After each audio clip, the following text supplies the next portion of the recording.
ನಮ್ಮ ಕರ್ನಾಟಕದ traditional recipe ರಾಗಿ ಹಾಲ್ಬಾಯ್ ಅಥವಾ ರಾಗಿ ಕೆಲಸ. ಇದು ಒಂಥರ ಪುಡಿಂಗ್ ಟೆಕ್ಸ್ಚರಲ್ಲಿ ಇರುತ್ತೆ ಆ್ಯಂಡ್ ಬಾಯಲ್ಲಿಟ್ಟರೆ ಹಾಗೆ ಕರ್ಗೋಗುತ್ತೆ.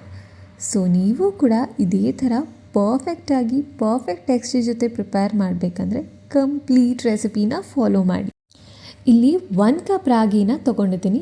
ಇದನ್ನು 5-6 ಸತಿ ಚೆನ್ನಾಗಿ ವಾಶ್ ಮಾಡ್ಕೊಳ್ಳಿ, ಯಾಕಂದರೆ ರಾಗಿಲಿ ತುಂಬ ಡರ್ಟ್ ಪಾರ್ಟಿಕಲ್ಸ್ ಇರುತ್ತೆ. ಇದನ್ನು 8-10 ಗಂಟೆಗಳ ಕಾಲ ನೆನೆಯಕ್ಕೆ ಬಿಡಬೇಕು. ನೆಂದಾದಮೇಲೆ ರಾಗಿ ಹಾಗೂ ಕಾಯಿ ತುರಿನ ಸೇರಿಸ್ಕೊಂಡು ಹಾಲನ್ನ ತೆಕ್ಕೋಬೇಕು. 1 ಕಪ್ ಅಳತೆಯಲ್ಲಿ ಕಾಯಿ ತುರಿನ ತೊಗೊಂಡಿದ್ದೀನಿ.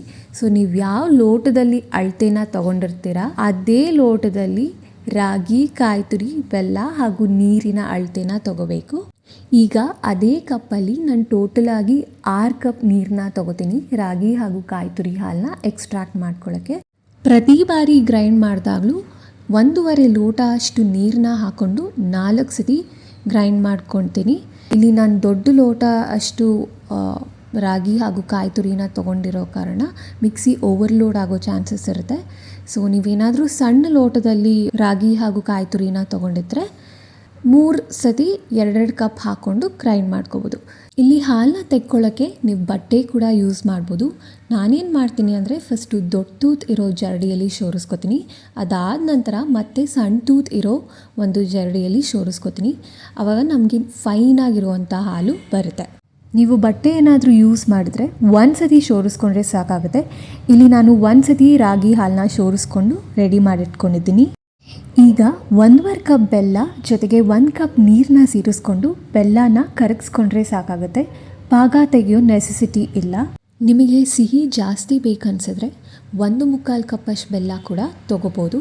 ಬೆಲ್ಲ ಕರಗಿದ ನಂತರ ಇನ್ನೊಂದು ದಪ್ಪ ತಳ ಇರೋ ಒಂದು ಬಾಣಲಿಲಿ ಶೋರಿಸ್ಕೋಬೇಕಾಗುತ್ತೆ. ಇದರ ಜೊತೆಗೆ ಮೊದಲೇ ರೆಡಿ ಮಾಡಿಟ್ಕೊಂಡಿರೋಂಥ ರಾಗಿ ಹಾಗೂ ಕಾಯಿ ತುರಿ ಹಾಲನ್ನ ಮತ್ತೊಮ್ಮೆ ಶೋರಿಸ್ಕೊತಿದ್ದೀನಿ. ನೀವೇನಾದರೂ ಮೊದಲೇ ಸಣ್ಣ ತೂತಿರೋ ಜರಡಿ ಅಥವಾ ಬಟ್ಟೆಯಲ್ಲಿ ಶೋರಿಸ್ಕೊಂಡಿದ್ರೆ ಮತ್ತೊಮ್ಮೆ ಶೋರಿಸೋ ನೆಸೆಸಿಟಿ ಇರೋದಿಲ್ಲ. ಈಗ ಸ್ಟಾರ್ಟಿಂಗಲ್ಲಿ ಹೈ ಫ್ಲೇಮಲ್ಲಿ ಇಟ್ಕೊಂಡು ಕೈ ಆಡಿಸ್ತಾ ಇರಬೇಕಾಗುತ್ತೆ. 10 ನಿಮಿಷದ ನಂತರ ಗಟ್ಟಿ ಆಗ್ತಾ ಬರುತ್ತೆ. ಆವಾಗ ಲೋ ಮೀಡಿಯಮ್ ಫ್ಲೇಮಲ್ಲಿ ಇಟ್ಕೊಂಡು ಕೈ ಆಡಿಸ್ತಾ ಇರಬೇಕು. ಈ ಕಂಪ್ಲೀಟ್ ಪ್ರಾಸೆಸ್ ಮಾಡೋಕ್ಕೆ ಏನಿಲ್ಲ ಅಂದರೂ 45-55 ನಿಮಿಷ ಆದರೂ ಬೇಕಾಗುತ್ತೆ. ಈಗ ಗಟ್ಟಿ ಆಗ್ತಿದ್ದಂಗೆ ನಾನು 3 ಏಲಕ್ಕಿನ ಕುಟ್ಕೊಂಡು ಪುಡಿ ಮಾಡಿ ಹಾಕ್ಕೊಂಡಿದ್ದೀನಿ. ಇದ್ರ ಜೊತೆಗೆ 2-3 ಸ್ಪೂನಷ್ಟು ತುಪ್ಪ ಕೂಡ ಸೇರಿಸ್ಕೊತೀನಿ. ಇದನ್ನು ಚೆನ್ನಾಗಿ ಮಿಕ್ಸ್ ಮಾಡ್ಕೊಳ್ಳಿ. ಇನ್ನೇನು ಇದು ಕಂಪ್ಲೀಟಾಗಿ ಗಟ್ಟಿ ಆಗ್ತಾ ಬಂತು. ನೀವು ಚಮಚನ ಹಿಂದೆ ತಿರುಗಿಸಿ ನೋಡಿದ್ರೆ ಒಂದು ದಪ್ಪ ಲೇಯರ್ ಕೂಡ ಫಾರ್ಮ್ ಆಗಿರುತ್ತೆ. ಇದು ಆದ ನಂತರ ಒಂದು ತುಪ್ಪ ಸವರಿರೋ ತಟ್ಟೆಗೆ ಟ್ರಾನ್ಸ್ಫರ್ ಮಾಡ್ಕೋಬೇಕು. ನೀವು ಟ್ರಾನ್ಸ್ಫರ್ ಮಾಡ್ಕೋಬೇಕಾದ್ರೆ ನೋಡ್ಬೋದು ಅದು ಹೇಗೆ ಲೇಯರ್ ಆಗಿ ಬರ್ತಿದೆ ಅಂತ.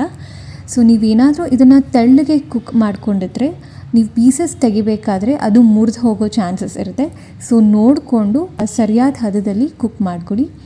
ಈಗ 1-2 ಗಂಟೆಗಳ ಕಾಲ ಹಾಗೆ ಕೂಲ್ ಆಗಕ್ಕೆ ಬಿಡಬೇಕು. ಕೂಲ್ ಆದಮೇಲೆ ಪೀಸಸ್ನ ಕಟ್ ಮಾಡ್ಕೋಬೋದು. ನೋಡಿ ಎಷ್ಟು ಸ್ಮೂತಾಗಿ ಪೀಸಸ್ ಕಟ್ ಆಗ್ತಿದೆ ಅಂತ. ರಾಗಿ ಹಾಲ್ಬಾಯ್ ಟೆಕ್ಸ್ಚರ್ ಕೂಡ ನೋಡ್ಬೋದು ಎಷ್ಟು ಬೌನ್ಸಿ ಆಗಿದೆ ಅಂತ.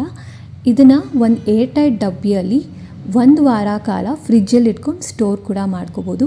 ನೀವು ಕೂಡ ಇದನ್ನು ಟ್ರೈ ಮಾಡಿ ಹೇಗೆ ಬಂತು ಅಂತ ಕಾಮೆಂಟ್ ಸೆಕ್ಷನಲ್ಲಿ ತಿಳಿಸಿ.